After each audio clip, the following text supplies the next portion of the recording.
দর্শক স্বাগত ৩ মিনিটের খবরে। প্রধান নির্বাচন কমিশনার এএমএম নাসির উদ্দিন বলেছেন, নিবন্ধিত সব রাজনৈতিক দল নিয়ে আগামী জাতীয় নির্বাচন হবে। শনিবার সকালে সিলেটে এক অনুষ্ঠানে তিনি কথা বলেন।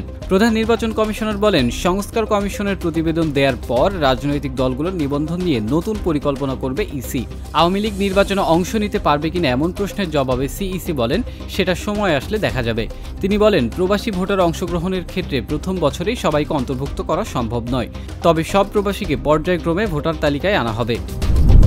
নির্বাচন হলে অনেক সংকট দূর হয়ে যাবে বলে মন্তব্য করেছেন বিএনপির মহাসচিব মির্জা ফখরুল ইসলাম আলমগীর। তিনি বলেন, আমরা সংস্কার চাই না, এটা ভুল।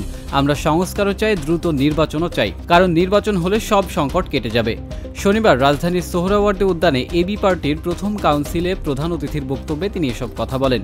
মির্জা ফখরুল বলেন, আমরা অন্তর্বর্তী সরকারকে সমর্থন করছি, তবে দেশের অর্থনীতির অবস্থা ভালো না, রাজনৈতিক অবস্থাও ভঙ্গুর।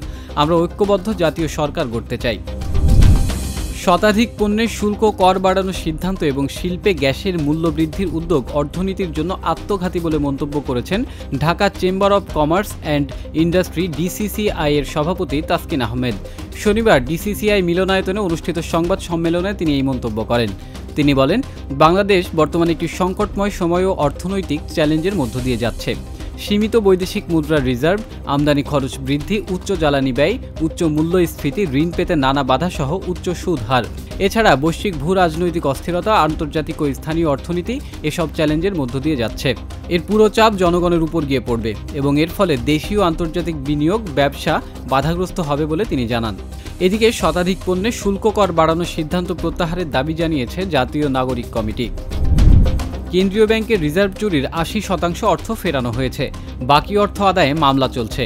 আশা করি মামলায় বাংলাদেশ জিতবে। শনিবার রাজধানীর একটি হোটেলে ব্র্যান্ডিং বাংলাদেশ শীর্ষক অনুষ্ঠানে বাংলাদেশ ব্যাংকের governor doctor Ahsan H Mansur এসব কথা বলেন। গভর্নর বলেন, দেশ থেকে পাচার হওয়া টাকা উদ্ধারের কাজ চলছে। অর্থ ফেরাতে মার্কিন যুক্তরাষ্ট্রের federal bureau of investigation FBI সহ অন্যান্য সংস্থার সঙ্গে আলাপ আলোচনা হচ্ছে। বিদেশি আইনজীবী নিয়োগ দেওয়া হচ্ছে। এখন দেশে ৪ মাস চলার মতো রিজার্ভ আছে, তাই ভয়ের কিছু নেই বলেও জানান গভর্নর। তিনি বলেন, গত ৫ মাসে রেমিটেন্স বেড়েছে $৩ বিলিয়ন, রপ্তানি বেড়েছে $২.৫ বিলিয়ন। মুন্সিগঞ্জের গজারিয়ায় মেঘনা নদীতে ইঞ্জিন চালিত ট্রলারের সঙ্গে স্পিডবোটের সংঘর্ষে আরও ২ জনের লাশ উদ্ধার করা হয়েছে। এতে দুর্ঘটনায় নিহতের সংখ্যা বেড়ে হল ৪ জন। এ ঘটনায় জীবিত উদ্ধার করা হয়েছে ৬ জনকে। শুক্রবার রাতে গজারিয়া উপজেলার নয়াচর চক সংলগ্ন মেঘনা নদীতে এই দুর্ঘটনা ঘটে। নিহতরা হলেন অদূত ব্যাপারী, বাবুল সরকার, সাকিব ও নাইম। বিআইডব্লিউটি এর উপপরিচালক মোহাম্মদ ওবায়দুল করিম খান জানান, শুক্রবার রাতে তারা শুনেছিলেন বাল্ক হেডের সঙ্গে স্পিডবোটের সংঘর্ষ হয়েছে, তবে ঘটনাস্থলে গিয়ে নিশ্চিত হয়েছেন ইঞ্জিন চালিত ট্রলারের সঙ্গে স্পিডবোটটির সংঘর্ষ হয়। নৌযান দুটিতে ১০ থেকে ১১ জন আরোহী ছিলেন। এতক্ষণ সঙ্গে থাকার জন্য ধন্যবাদ।